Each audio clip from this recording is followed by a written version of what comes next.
Yeah, so we're just here to give you something to watch before the nonstop coverage of Trump's big court appearance in Miami. Big. And that's going to dominate the news cycle for a while. So we'll begin this episode with some silly stuff. And obviously we have to start with arguably the funniest video from the weekend, which plays out so perfectly with such impeccable comedic timing that there's nothing from recent memory that even comes close. It's like Benny Hill was back with us again after decades buried 6 feet below.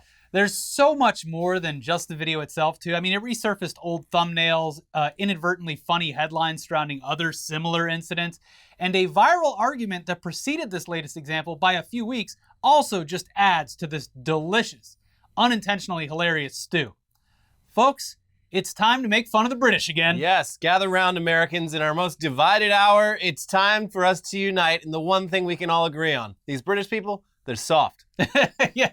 Time to make fun of them again. And just a heads up, we're not sure if the video is going to get tagged as copyright, but I mean, I can't see why it would. But if it does, links are always down in the description and we'll use images instead. But I mean, yeah, you can tell this story through stills anyway. It's not like there's a whole lot of motion going on. So yeah, the Queen's Guard, which are, I guess now they're simply known as the Guardsmen. Or the King's Guard. Yeah, because, the Queen, she bit the dust. Yeah, The she bought the farm.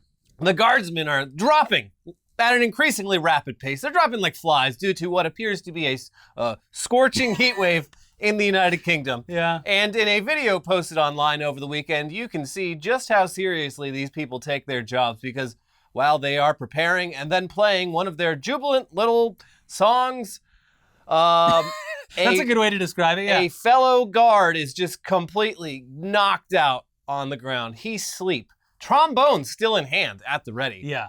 It's a pretty striking image, but it only gets funnier from there, because as the rest of the band launches into their song, Mr. President, a second guardsman is seen being carted out on a stretcher in the background of the shot. I was like, how could this get funnier than a guardsman passed out with a trombone in his hand, and then all of a sudden, hut, hut, hut, hut, hut, hut, in the background with another guardsman on it. Yeah. If you ever have someone in your house who's British and you want them out, you just go over to the wall and you crank it up to somewhere in the 80s. Yeah. Oh, my God.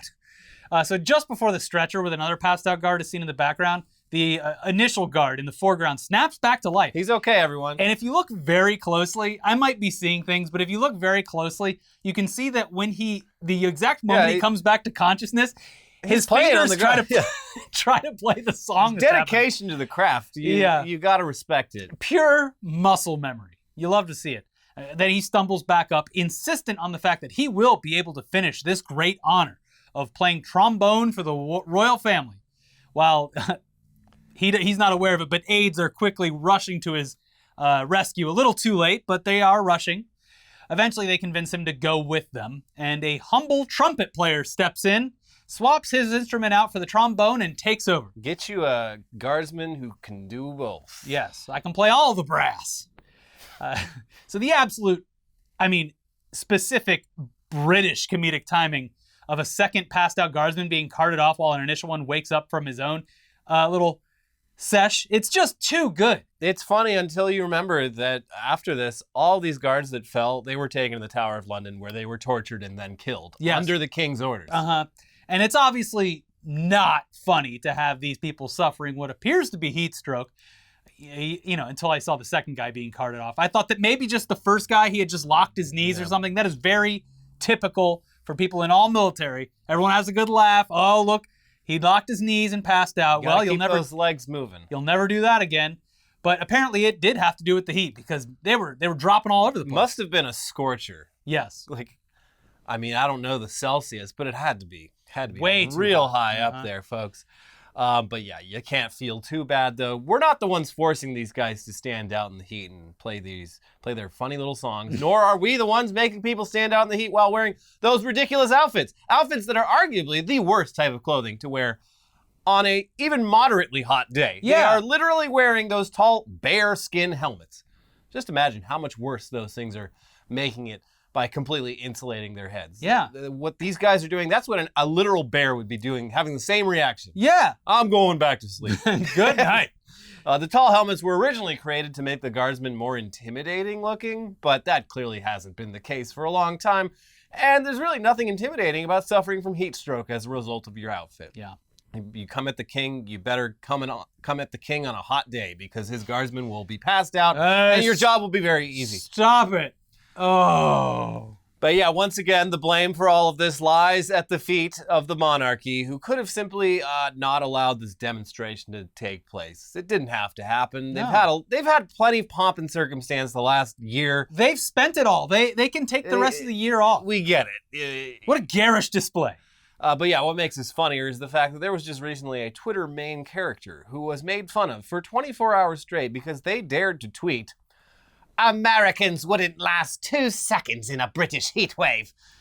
Which is, I mean, it's a ridiculous statement to make considering our many desert cities that honestly shouldn't exist. True. Cities where temperatures can and do reach upwards of 110 to 120 degrees Fahrenheit or 43 to 48 degrees centigrade, in the summer and sometimes not in the summer. I mean, it's LA last summer. It was fucking like 95 or 37 or some shit for like a month straight last July, August. It was not great, but Yeah. I stayed awake. Yeah, and LA's come a long way, but still not, as people would assume, ACs in every single household.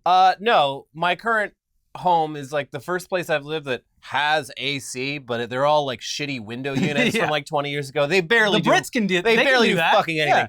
Most of my time living in LA, I've lived in places that had no fucking relief whatsoever from the heat. And yeah, it sucked. I'm not going to argue with that. It's not fun. Yeah. But why we got to compete about this? This is like how with those fires, people are like, Fires they're not as crazy as the other ones. yeah, assholes from our coast, they're like, oh, now everyone cares about wildfires now that it's happening to New York City, the center of the universe. It's like, no, like, We should all be on the same side here. Yeah. That this is bad all also, around. they covered the shit out of like the one last summer where like the entire Pacific Northwest was literally the surface of hell. You just didn't see it because the electric companies shut off all the power so that more fires didn't start. Yeah, look, shitty things are bad no matter where they happen. There's plenty of arguments to be made about each country's preparedness when it comes to dealing with heat. Obviously, cities that have been developed in more recent history in areas that were already blazing hot are going to have figured out the whole air conditioning thing for the most part. Aircon. But there's also plenty of major cities and areas in the United States that are similar to the UK in the sense that they're not prepared for the consistently rising global temperatures. Yeah. Yeah. The statement and the replies at the time were basically all in good fun because, haha, we're all dying of climate change, might as well joke about it. But the fact that their most honored military personnel tasked with keeping the royal family safe can't even stay upright in this heat, it's just too good to point out. Yeah. Anyways, yeah, it must have been a blistering heat, right?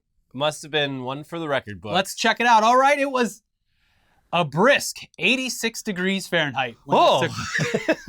My God. That is Christmas in Florida. Yeah. If it had been over 90, I'd be a little more sympathetic, but the fact that it's the mid 80s is just, it's extra funny. And I'm not entirely sure, but considering it is an island, you would assume that it'd be very humid there. So probably a very smelly place to hang out. Yeah. But look, 86 degrees, come on. Those are rookie numbers. Yeah, I can deal with the mid 80s. Once it hits 90, that's when my sanity starts to decline. But, that's when the movie ticket sales go up. But then again, I don't sit at home wearing a fucking bearskin outfit that should have been swapped out for something more modern a long time ago. Yeah, especially I put on shorts. They should change the outfits and honestly the ceremonies and how active everyone is based on the rising global temperatures. They should. This is a tremendous opportunity for someone to design the summer variant. Yes. For something the sexy. guardsmen. Yeah, something sleek. Some shorts. I mean, I bet these guys are jacked underneath that. Yeah, exactly. Like, Show it off. They're the elite of the elite. Flaunt it. Yeah, some tank tops, some shorts, maybe. I mean, they probably got it. They really should get rid of the bearskin, but I don't know. There's come on. Bearskin loincloth. There you go. There we go. It's going to be hot guard summer when we're done with it. That's right. And honestly, they'll probably be able to do their jobs better if their job is actually protecting the royal family. Yeah. You know how hard it would be for them to run around in those goofy suits? They can just march fast. Yeah. That's all they can do. Doesn't seem very useful. Anyways, it's not like these guys aren't always falling asleep on the job. They are falling asleep. It happens. Sleep. It does happen so often that incredible thumbnails and stories like this combo here are readily available. First of all, yes, the thumbnail, perfect. But the headline reads like a TikTok challenge. The Queen's Guard try not to faint as temperatures soar. Yeah, it's the try not to faint challenge. You put on a official Queen's Guard outfit with authentic bearskin hat, and you stand out in moderately warm weather and stand perfectly still at attention and see how long you can go. And bonus points if you play a musical instrument involving your mouth. Yeah, breathing. Yeah. So again, these guys, they're always passing out at the funniest possible moments. So this time it was right after some Brit on Twitter said, Americans can't stand the heat. And previously, a royal guard passed out next to the Queen's coffin and fell off his podium during her vigil. And then the Queen fell out of the bottom of the coffin. Whoops! And it was a great moment on Corncob TV. It sure was. But worst of all, this was just another one of those pointless traditions that the royal family went forward with, despite the conditions. It was in preparation for the King's birthday party, where Prince William had to inspect everyone to make sure they're all doing a good job for his dad. No word on whether or not those guard-filled stretchers went straight to the furnace or not. I would assume yes. Yeah, down to the glue factory. We do want to give a quick shout out, though, to the guardsmen. We love the videos where they scare tourists who get too close or get in their way. People do not understand. They do have a job. They're not just for show. They are goofy as hell looking, but you can't get in their way. It is satisfying whenever like an American tourist just stands there taking a picture and they just get barged through. Yeah. Yeah. Those videos always satisfying to watch. Teach a valuable lesson to people who'd previously never experienced shame. It's those guys, and then at the Vatican, the Pope's guards, who are similarly dressed fucking ridiculous, also trained to kill. Yeah. They're dressed like medieval warriors, but they all have fucking automatic assault rifles under their tunics. Yeah. Ready to go. If you're ever in the area, you want to see something entertaining, just stand there in the Sistine Chapel and watch as, 100 times a minute, some security guard has to tell people to stop taking pictures. Yeah. No photos, please. Can't do that here. Yeah. Delete it.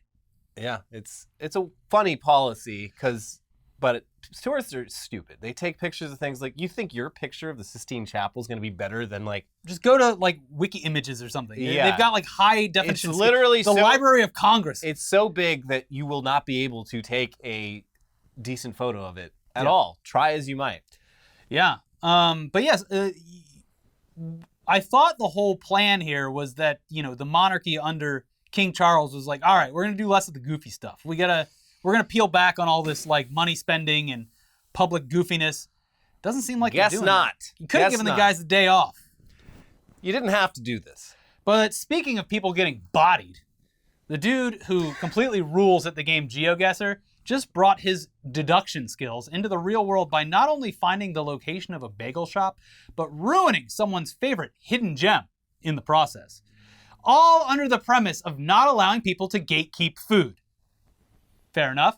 Trevor Rainbolt, the god of GeoGuessr, was posed with a challenge recently, one that was apparently a little bit more difficult than guessing where the Google Maps car is within seconds of an image loading. A TikToker made a video where they claimed to have found the world's greatest bagel sandwich, but refused to give out the location of the sandwich so that people wouldn't flood his spot, making it more difficult for him to get his meal, and also thereby providing himself a sense of superiority over everyone else.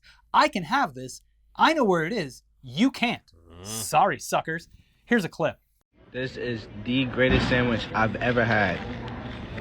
And I'm not telling you where it's from or what's in it. Just know that the sandwich is good and you'll never have it ever in your life. So Rainbolt, the GeoGuessr, who I did not know was American. I just kind of assumed he was like Dutch or something. Yeah, I don't know. But yeah, did not appreciate this. He considered it gatekeeping food. Big no-no. So not only did he find the spot, because of course he did, he took things even further. He pulled out his spite card. Yes. And he played it. Yeah. Here's some tweets from Rainbolt himself. I'm going to be vulnerable. I've spent 38 hours this week, 42 hours last week, looking for a bagel on Google Maps. The bagel is in New York City. I have all possible bagels narrowed down. I will find this bagel, and I will not give up. Then a few days later, Rainbolt updated everyone with, "We found the bagel." He thanked people for their help and added, Let this be a lesson to all. Do not gatekeep food. I will find it, and I will make sure you eating it is 100 times harder than you ever would want. And here's his update video. This is the greatest sandwich I've ever had. And I'm not telling you where it's from. I will. It's an egg, cheese, and avocado bagel from Bagel Market on 168 William Street in New York City. You walked approximately 300 feet north and ate it at this table. But he wasn't satisfied by just blowing up the spot. He really wanted to rub it in. So he apparently orchestrated a deal with the bagel shop to rename the other guy's favorite bagel sandwich so that he would have to say Rainbolt's name anytime he wanted to enjoy that sandwich. The shop agreed, and the sandwich is now, and for the foreseeable future, known as the Rainbolt. And taking things even further, it appears as though the shop dedicated part of its menu board to the exposure with an entire screen reading, "The secret is out, X marks the spot," and features a photo of Rainbolt the GeoGuessr alongside a reference to the original TikTok creator's name, Casket. The map to Casket's treasure leads here. Wow. So Casket has since responded and basically just said that Rainbolt has no life and should instead spend his time working for the CIA or something. He's like, oh, I was just joking, guys. It wasn't... Yeah, he's doing the, like, I was just joking, but he also seems genuinely, like, owned. Yeah. It's, I mean, what are you going to do? Take the L on this one. Yeah. You picked a fight with a man who was always going to win that fight. It's great for the local business, and if history is any lesson, this will all calm down in a couple of weeks. It does look like a good bagel sandwich. Yeah. Hard to find a truly good bagel sandwich out here on the West Coast. Yeah. Where the water's different. That's true. They had that place by the airport for a while that like claimed to ship in New York City water. That's bullshit. It's not a fucking real thing. Yeah, I know. Could you imagine how ridiculously expensive it would be to ship thousands of gallons of water? Also, it's for like bagels? literally, it's not even the fucking reason. There used to be a place in the central area of LA, the Fairfax district, that was really good, but it closed down. Oh. The Bagel King. Oh. But there's a pretty good one in Echo Park called Brooklyn Bagel, but I think they mostly just do wholesale. Like they provide bagels to coffee shops and whatnot. There's Yeasty Boys, but I've never tried it. The name's cute though. It's cute. Yeah. Anyways, does anyone, like this guy? He did a reply video. He's like, "All right, you got me, but this guy has no life." Do you think that he would try to perpetuate this further, trying to start a feud with someone who potentially knows where you are at any given time? I don't want Mr. Rainbolt to know anything about it. I want to stay off his radar. Yeah. As much as I can. Mm-hmm. And I will be sure to never gatekeep food. That's right. Not that I ever would. But especially I don't know if now. I post about, I don't think I've even posted about food in forever. Yeah, I don't gatekeep food, but I don't share it because I just don't want people knowing where I am. That's a safe way to do things. Yeah. But speaking of Twitter, a fantastic new meme was born this past weekend. A meme that also doubles as a sort of protest of the site's leadership, and one that clearly and succinctly highlights the social media platform's horrific bot problem. A bot problem that was supposed to be Mr. Musk's number one priority when taking control of the company, and a problem that he and his most fervent supporters continuously claim that he's already solved. But in the world of Twitter.com, simply mentioning certain terms will trigger an army of bots. An army of bots that is obviously so much worse than it ever was before. Yeah. And they will spam replies if the tweet gains enough traction. The most notable and reliable example in recent years has been the mention of anything crypto or NFT related. You could have said something that has no relation to what the reply is, but your mentions will soon be filled with the same copy and pasted auto-generated replies. Mm-hmm. If you had the words crypto and wallet in a tweet, yeah, there's like 20 accounts being like, I can help you get back into your wallet. Just give me the keys. I'm the wallet inspector. So yeah, for a few years now, there's also been bots that scan tweets for sales opportunities, and the case we're about to discuss. It's been used to automate and sell t-shirts. It's the t-shirt bot problem, and it's very fun to exploit. It is. Basically, if someone posted an image, phrase, or whatever that enough people found interesting, and maybe one person in the replies mentioned that they'd love to see that on a t-shirt, or anything to that effect, eventually a bot account would pop up with a link to a site where you could buy that exact thing on a real t-shirt to wear in real life. All automated.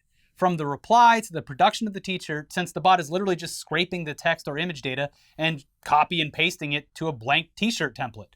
Now this weekend, a few users decided to have a little bit of fun with this bot problem and started cooking up some shirt ideas that could land these bots and the sites that produce the spammy t-shirts in a lot of trouble, potentially, if anyone pursued it. The thread that started it all was based on a post featuring a comic where one of the characters is wearing a shirt that says, "The most racist man alive." Before long, bots were swarming the mentions with links to buy that shirt so that someone could, theoretically, if they wanted to, wear a shirt that indicates that they are the most racist man alive. Unfortunately, I think there's a market for that. that. They were all at Walt Disney World this weekend, which we'll get to. Oh, good. Anyway, things only escalated from there, and we can't show you too many of these because the entire point was to shock and offend and get the bots and the sites into potential legal jeopardy. But basically, it worked like this. Someone would create an intentionally offensive or explicitly copyrighted design, post it on Twitter, and then start asking about where they might be able to acquire such a unique design printed on a t-shirt. People caught on to this trend and then would reply to the initial tweet with the same request. And sure enough, after any of the tweets got enough traction, a number of bots would swoop in and start linking to the design ready to print onto a shirt at various websites. Again, we cannot show you many of these designs, but here's just some examples of what really caught on.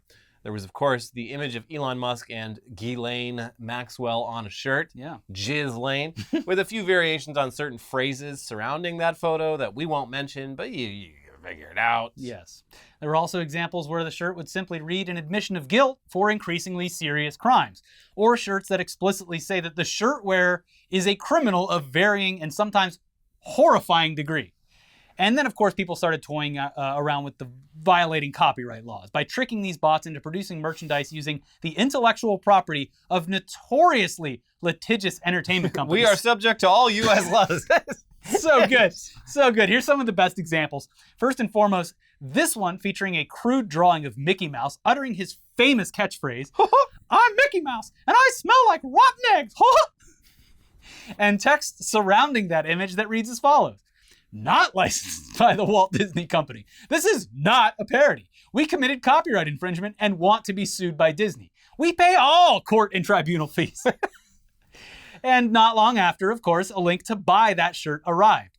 And actually, because it's a really funny design. I would wear that. Sorry. Yeah, lots of people seem to have actually purchased this, even posting their purchase orders and the screenshots of their shopping carts, which you would assume would potentially upset the actual Disney company.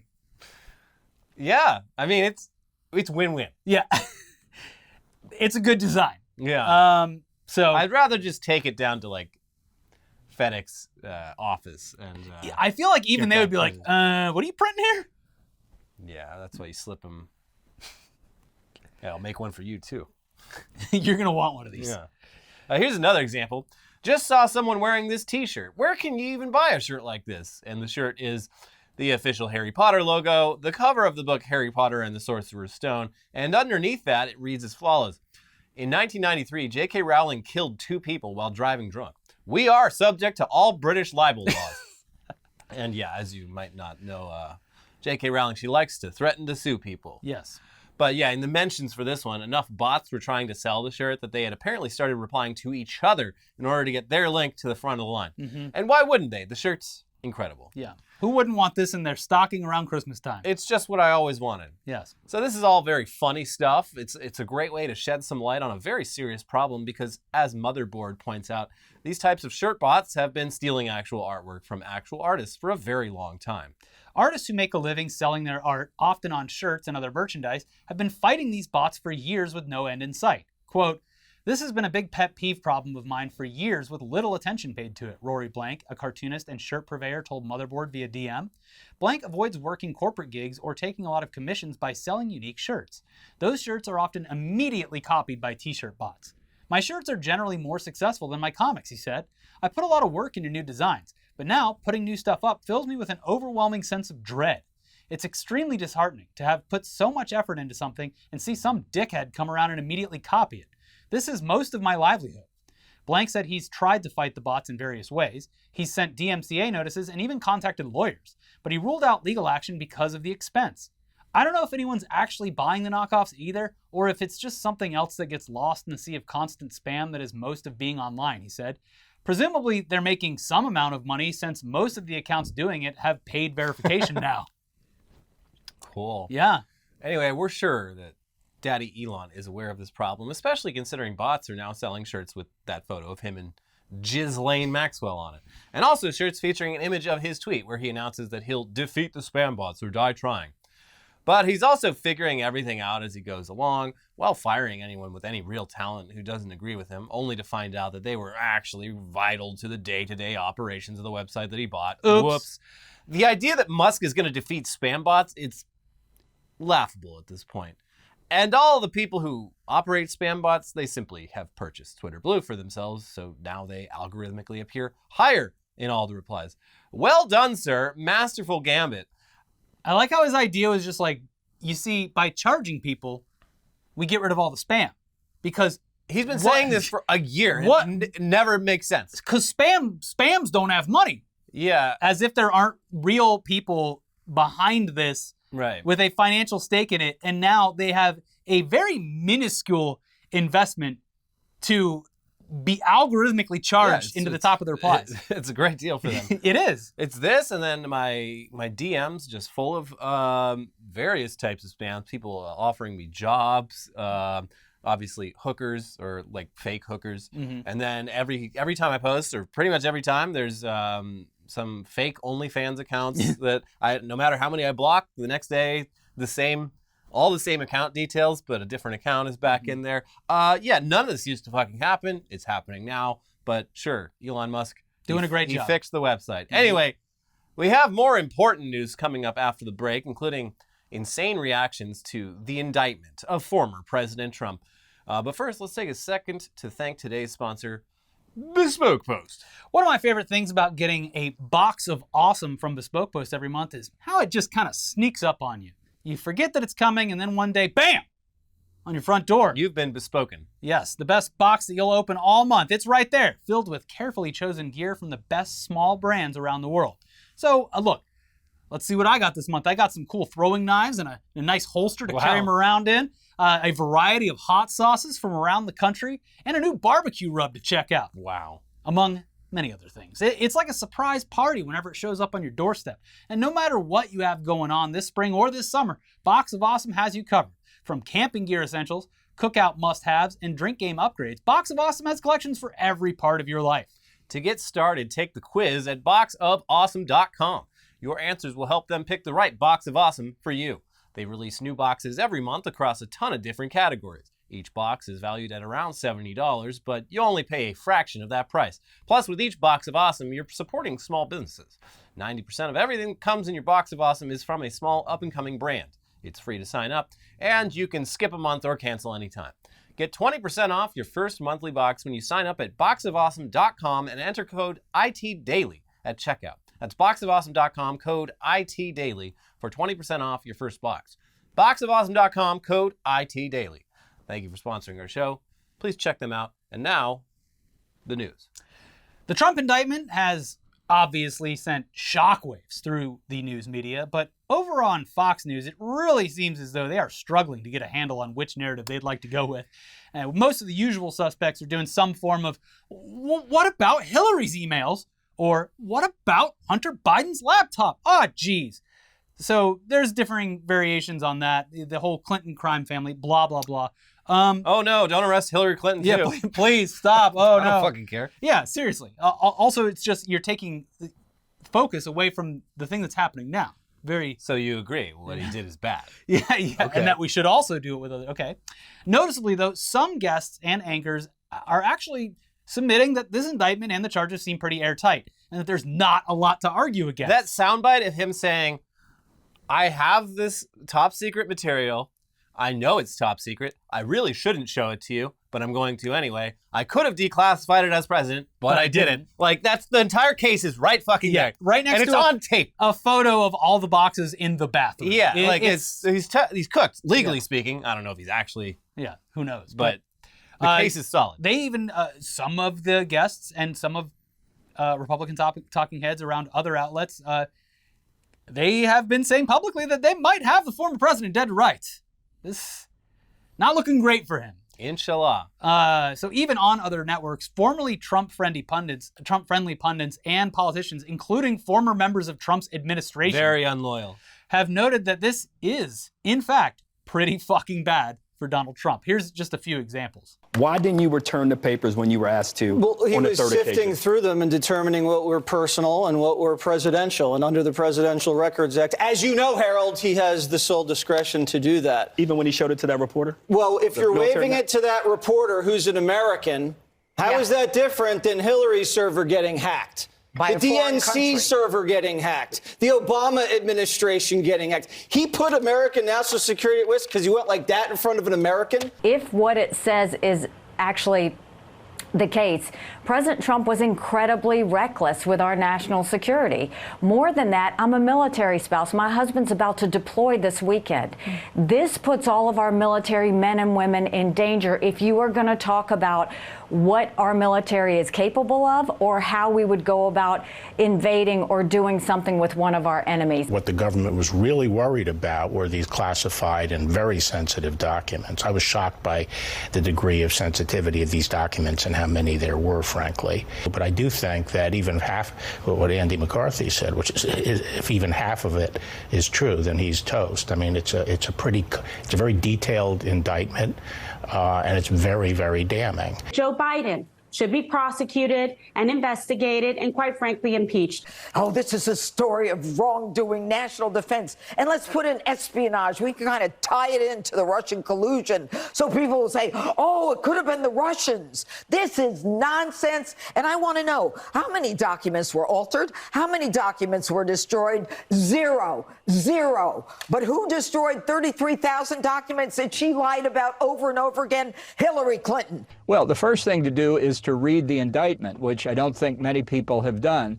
It's really a masterful piece of work, in my view. Obviously, the government has to prove it at trial to a jury. But if they do, it is devastating, and it really should be the end of Trump's political career, let alone the beginning of his jail time. If you're the Democratic candidate for president, Hillary Clinton, Secretary of State, you can set up a private server in your basement to conduct government business, and when an investigation is had about your activity... No, let me finish. But you didn't answer the question. That was ridiculous. That I've heard your attack on President Biden and his Justice Department. I've heard your attack on Hillary Clinton. I've heard your attack on Bill Clinton. What I've not heard from you is a defense of Donald Trump's behavior and why you think that's the kind of behavior you want to see in the President of the United States. I'm not justifying his behavior. If it were up to me, nobody would take classified information. But you're endorsing him for President of the United States. You're saying he should be President of the United States. Yeah. I think what's happening here is trying to delegitimize him. If he has anything like what the indictment alleges, and of course the government will have to prove it, then he has committed very serious crimes. This is a devastating indictment. I speak here as an alumnus of the Justice Department myself. Woo! So yeah, if you're watching this video on Tuesday or later, you already know more than we do about what's happening with that court appearance. But all signs are pointing towards a total fucking circus. Yes. Just like his appearance in New York City and elsewhere. But this time it's in Florida, so baby. Watch out. There's caution tape everywhere. Yeah. There's, I didn't see any, viewing stands being rolled in or barricades, anything yet. People have been, for 4 days, people have just been driving around in circles, going, woo! At Mar-a-Lago, yeah. So yeah, if these early protests are any indication, this could end up being the biggest Chud convention since January 6th. Here's a look at the area near Mar-a-Lago in South Florida just this past weekend.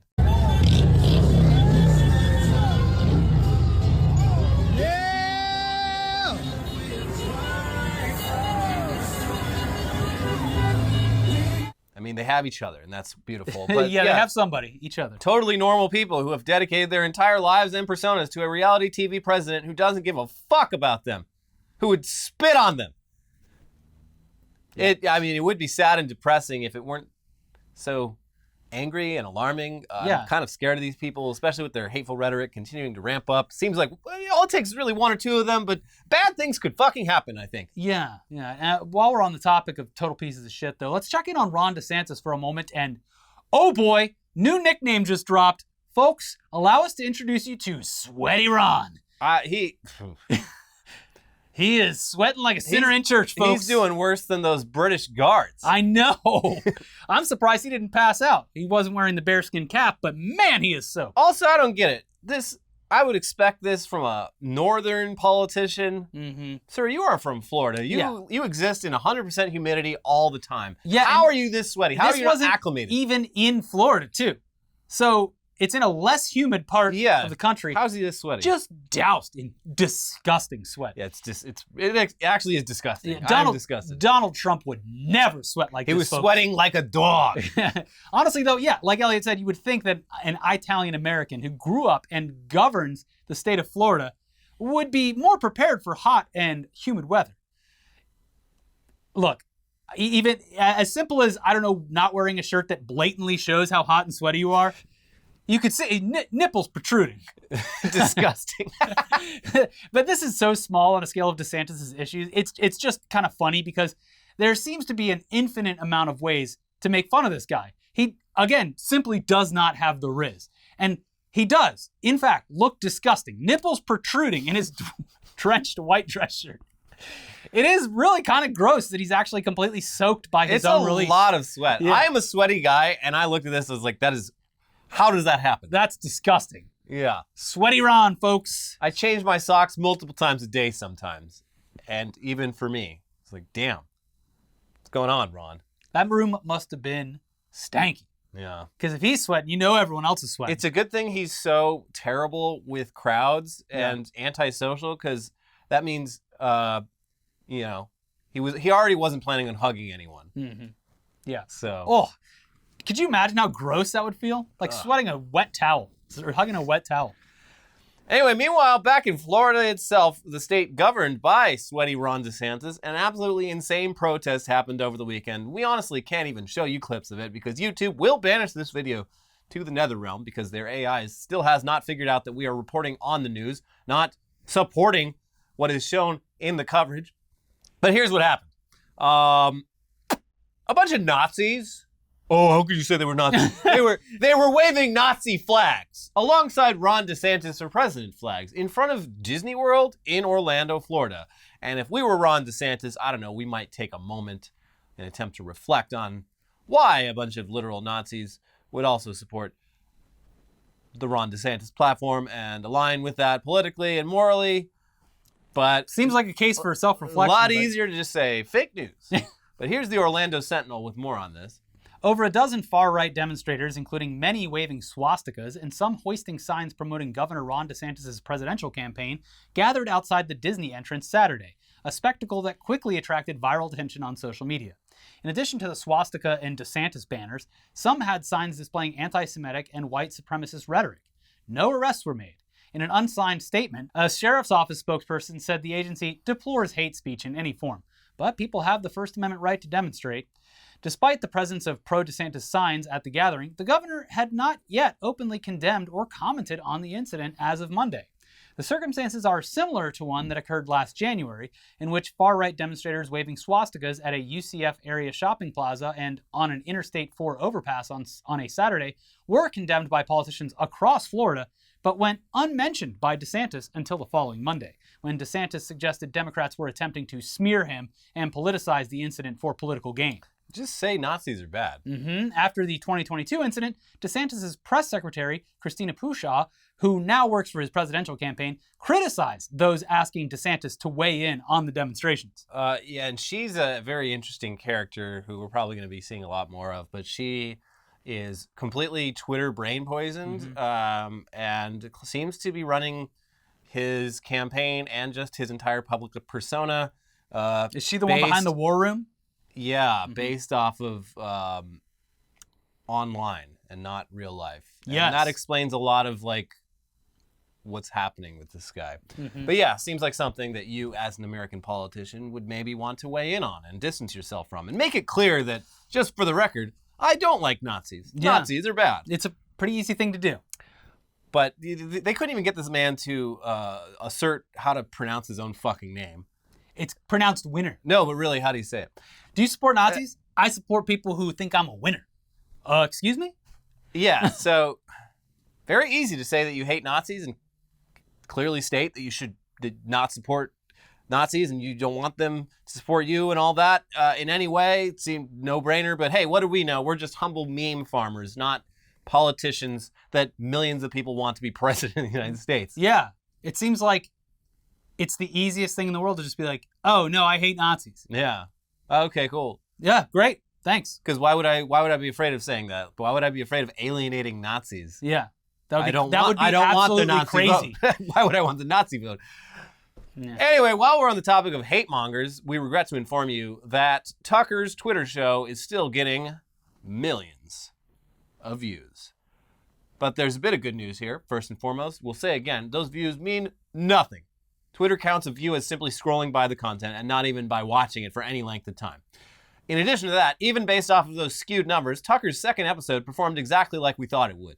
Much worse in comparison. Yeah. Which shows that a lot of the views generated by that first video were just people who were morbidly curious. Like, okay, yep. Yeah, there he is. So from his first episode to his second episode, Tucker appears to have lost around half his entire viewership. And in addition to that, Fox News has now made things official. They have sent Tucker and his team a cease and desist order. Let them fight. Here's more from Axios. Fox News has sent a cease and desist letter to Tucker Carlson as he ramps up a competing series on Twitter that drew a combined 169 million views for its first two episodes, Axios has learned. Carlson is making a First Amendment argument for posting on Twitter and asserts that Fox has committed material breaches of his contract. Harmeet Dillon, a lawyer who represents Carlson along with Brian Friedman, said in a statement to Axios, Fox News continues to ignore the interests of its viewers, not to mention its shareholder obligations. Doubling down on the most catastrophic programming decision in the history of the cable news industry, Fox is now demanding that Tucker Carlson be silent until after the 2024 election, the statement continued. Tucker will not be silenced by anyone. He is a singularly important voice on matters of public interest in our country and will remain so. Fox News didn't comment. Already lost half the viewership so far. Hope it was worth it, Tucky. Tucker's next episode will air Tuesday night and will consist of his coverage of Trump's indictment. So the numbers you would assume would be astronomical for such an event. This is his bread and butter. Even topping the first episode, you would have to assume that they would. This is like the Avengers Infinity War of Tucker Carlson coverage. I mean, if you base, the first episode on the stats that Twitter provided, his episode was viewed by a third of the entire country. This next one's going to get like 8 billion views. Yeah, more than the Earth. Yeah. Everyone on Earth and some people in space watch. Don't be careful. You don't want to accidentally reveal that aliens are real and they watch my show. That's right. So anyways, we'll see how that goes. But like we said a million times before, we filmed this Monday evening. The big court appearance from Donald Trump in Florida is scheduled to take place Tuesday morning. It's probably going to be a pretty chaotic day, so let's just end this episode with another non-politics story, but one that's just as crazy. Yeah. While doing a promotional appearance for his brand of pain-relieving spray during Game 4 of the NBA Finals, Conor McGregor took things way too far and actually assaulted the Miami Heat mascot. Jesus. Knocking him out cold and sending him to the hospital as a result.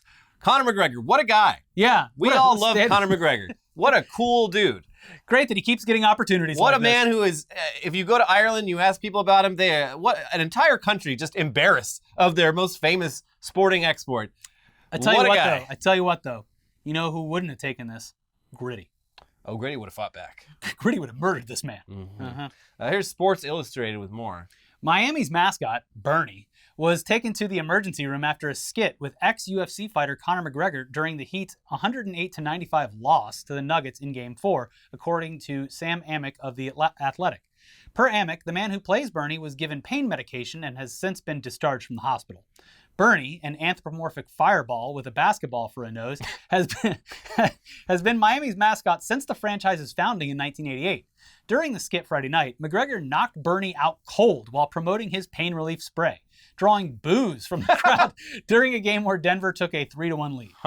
So it appears as though the mascot is fine after taking some actual pain medication and not McGregor's spray stuff, but it would have been hilarious if he was just spraying it into like the mouth hole where the guy breathes from. Yeah. Yeah. Oi!